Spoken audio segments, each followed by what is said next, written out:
And now we move on to Stephen Dewey from Machine Head.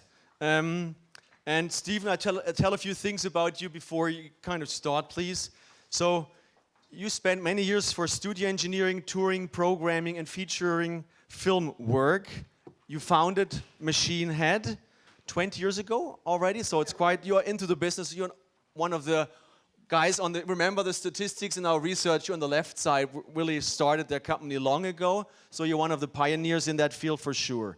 You worked with the UK chart-topping band Thompson Twins. You collaborated with Thomas Dolby, with Hans Zimmer, whom we probably all know, and Quincy Jones. You have a full... Yeah, well, I'm reading it down there, but I was impressed by reading through it. You have a lot of AICP awards. I guess you have a whole shelf of them already? Stacks. Okay, yeah. Who's dusting it, right? That's really a job.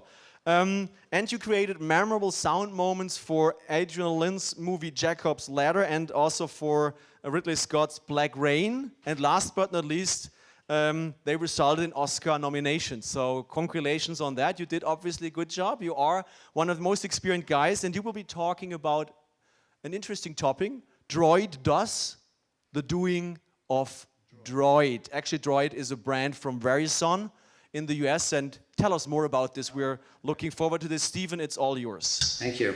So you just took care of a big chunk of my talk. So yeah, I'm here to talk about the sound of Droid, and you know now that I have a company called Machine Head, and is my microphone still on? Yes. Yeah, okay, good. So, what is Droid? Let's start with that, because I know that Droid is a US brand, and it's not so notorious outside of the US. So Droids are kind of a funny thing. It is an operating, it's a cul-de-sac or a particular set of features in the Android smartphone operating system, and it started off also by being a handset. It's a handset made by Motorola. They brought it to Verizon to market, and Verizon in turn brought it to the advertising agency McGarry Bauer.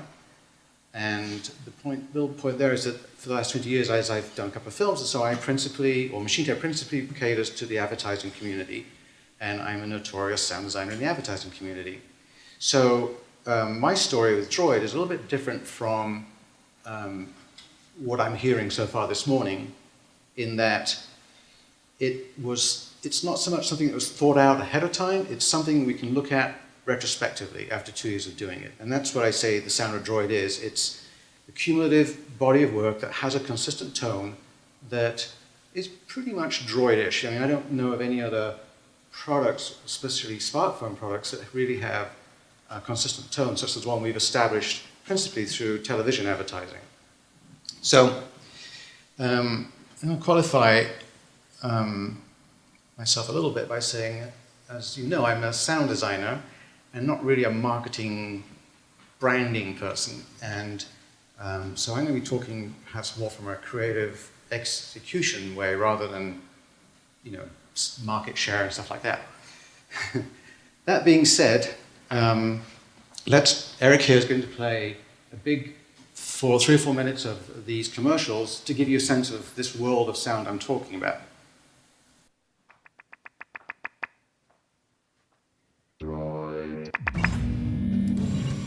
Does your phone give you directions? Does your phone give you directions when you ask it to? Navigate to Blue Ribbon Bakery. Does your phone give you directions by telling you? Turn left at Downing Street. Displaying 3D satellite views, even what your destination looks like, making it the best all-knowing, all-seeing homing device ever? Droid Does. Google Maps navigation, the free turn-by-turn app. In a world of doesn't, Droid Does. Does your phone alert you when you have a message? Does it alert you without interrupting what you're doing? Does it alert you without interrupting what you're doing so you can continue to, say, send a video to someone? Holding your messages till you're ready to view them? Droid Does. The notification panel, your own personal gatekeeper. In a world of doesn't, Droid Does. Can it pinpoint your location to find any star in the sky above you? Trace constellations, Even identify other planets you're currently not on. Mars. Droid can, with Google Sky Map, one of thousands of apps that run with other apps from the ever-expanding Android market. When there's no limit to what Droid gets, there's no limit to what Droid does. Can a smartphone reach the four corners of the Earth? Can it make unlimited Skype-to-Skype calls to any country without using any minutes? Hello? I am anyone on Skype, anywhere, giving you an all-access pass to the world. Droid can with Skype Mobile, one of thousands of apps that can run with other apps from the ever-expanding Android market. When there's no limit to what Droid gets, there's no limit to what Droid does. Droid.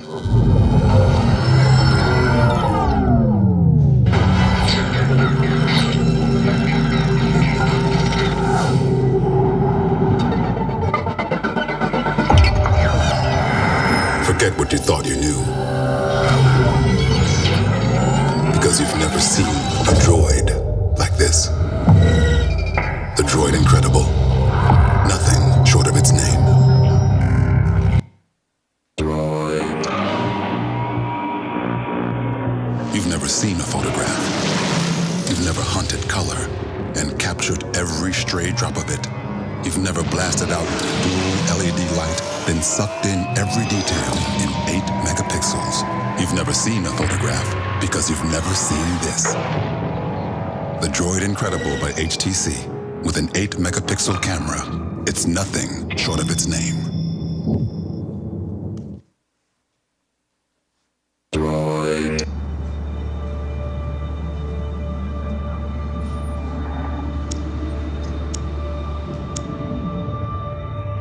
What this droid does will change how you do web connections. This creates a mobile 3G hotspot powerful enough to fuel multiple devices at will, putting you at the center of your own World Wide Web. Introducing the new Droid X, the next generation of Does.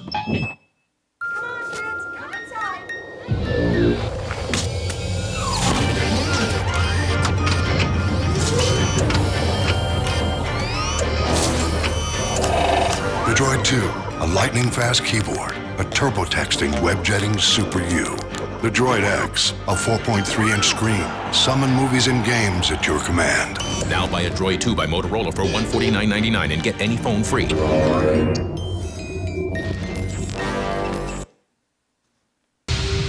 You have never held a droid this powerful. One that streams movies on a Super AMOLED Plus display with detail and color you never imagined possible. Introducing the Droid Charge by Samsung, the first droid to be infused with Verizon 4G LTE. Brace yourself for what Droid does now. So if you feel compelled to run out and buy a Droid now, I think there's a store around the corner. So, a bit of history. This whole thing started a couple of years ago when, as I said, Motorola came up with this handset, and they called it the Tau, and brought it to Verizon and said, bring it to market. Verizon then brought it to McGarry Bowen and said, help us devise our marketing, strategic planning, all that stuff. And, oh, by the way, you've got a week to do it. So at the time, let me refer to my notes, at the time, iPhone and iOS had 30% of the smartphone market. Android had 2%, a little imbalanced. And so the first thing that the agency team decided to do was not do what a lot of other manufacturers were doing, which was try and emulate the iPhone in flavor and marketing strategies. They elected to speak to the other 70% that were, looking for they weren't looking for iPhones. And they devised their strategy based on attributes that the phone had. It was a pretty powerful phone, and it had a very robotic quality. It had a lot of interesting applications, and they just went with that theme. They went to the industrial, to the darker, possibly alien life form, and they kind of, as they described the phone, they also kind of realized they were building like a culture, as if it's not just a phone, but it actually comes from a place. And so in devising all this stuff, they kind of came up with a set of aesthetics which were not just sonic, but also visual, and like a total world in a sense. And so in a sense, unlike other practices, perhaps, where a lot of research was done for the sound and all that sort of thing, it was pretty much a set of ideas that would just apply to the sound, not as sonic, but just generally.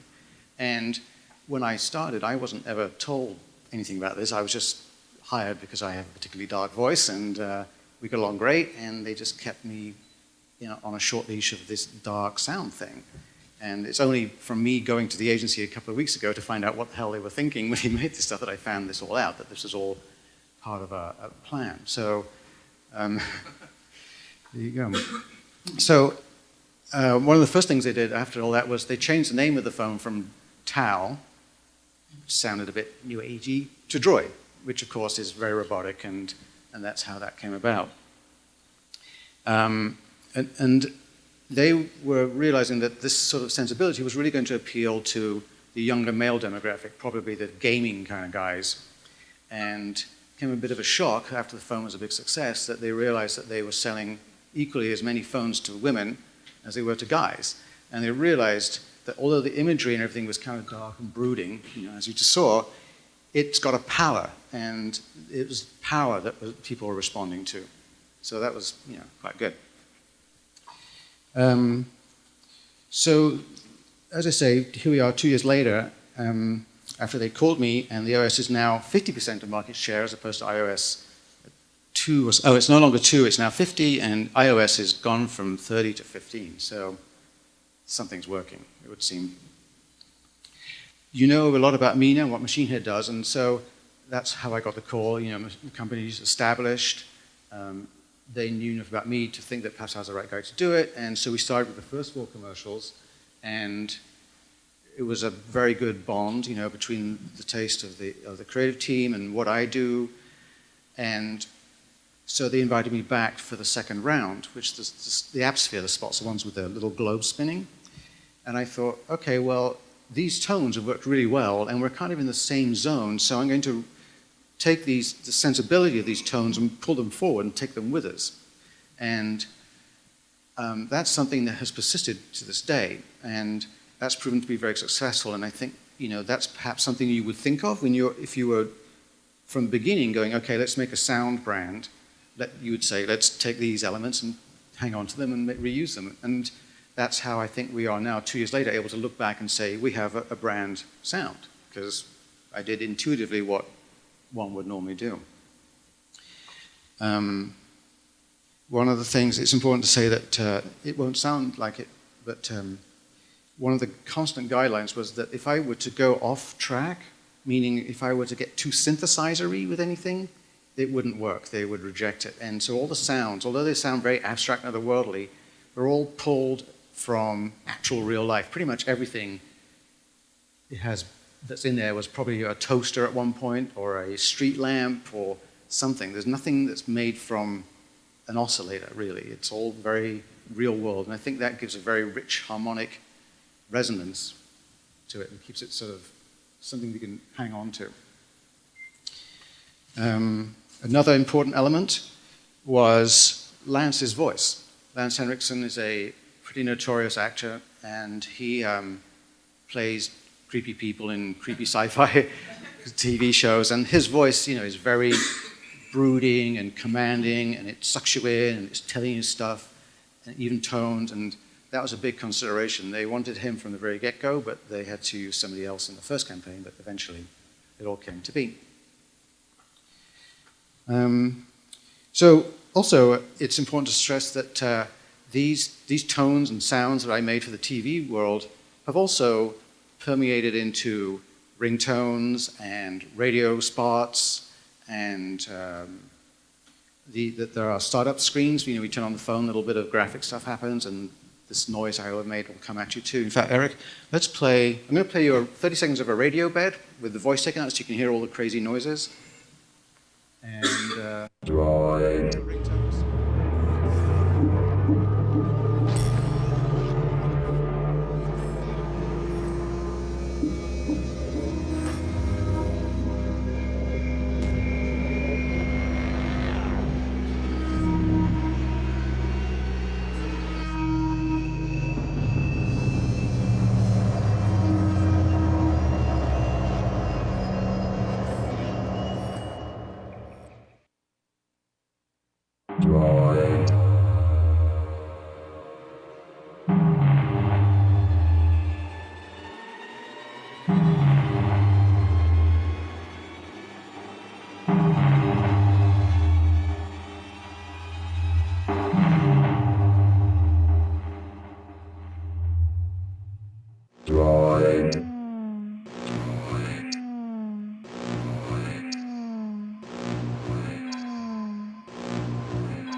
So, a couple of ringtones and a screen animation. I would like to, I'm ready to answer questions. When I'm done answering questions, I'll play you 2 hot off the press spots just so you can run out of here and enjoy those on TV.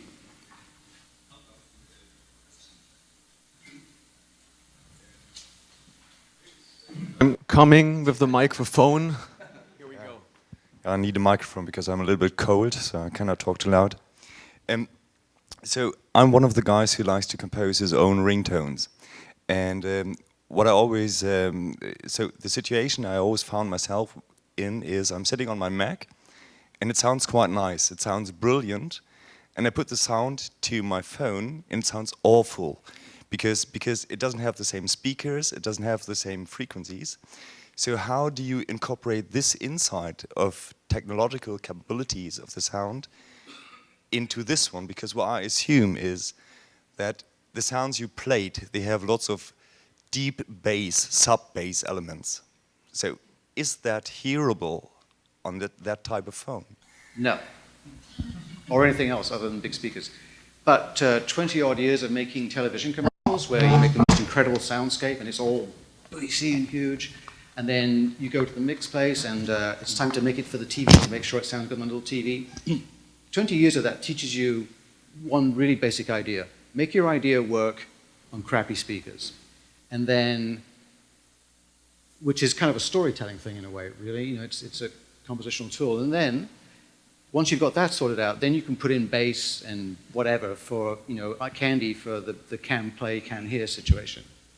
So these ringtones, you know, you put it on the little phone and it's just crazy sounding and that gets your attention. And then if you put headphones on, then, you know, That was a good question. I enjoyed that. Thank you. I would play like 2 more spots, but I would say continue, then we have the questions afterwards. Just that we try to stay out of schedule. We are anyways, but stay within the out of schedule thing. Okay, well, I'll play just one. Okay. 1 second. It's a Droid. Droid folks like to make teasers for their adverts, and they are 30 seconds, and they have storylines which are only tangentially relevant to the big 60-second ta-da launch spot that comes along. And in this case, we've kept the sort of same threatening, brooding sensibility, but now we're starting to get some new tones going. So I'm going to play this teaser that's on the air right now. It's called Slice, and you'll see why in about 2 seconds.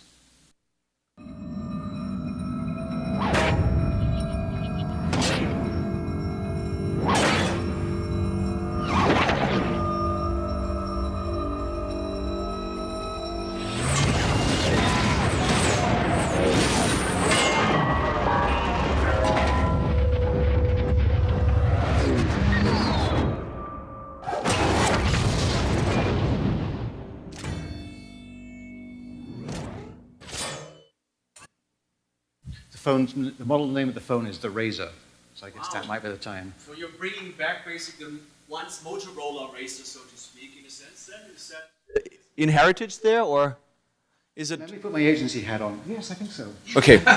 Just that we're clear about this. Okay. Thank you, Stephen, for your presentation.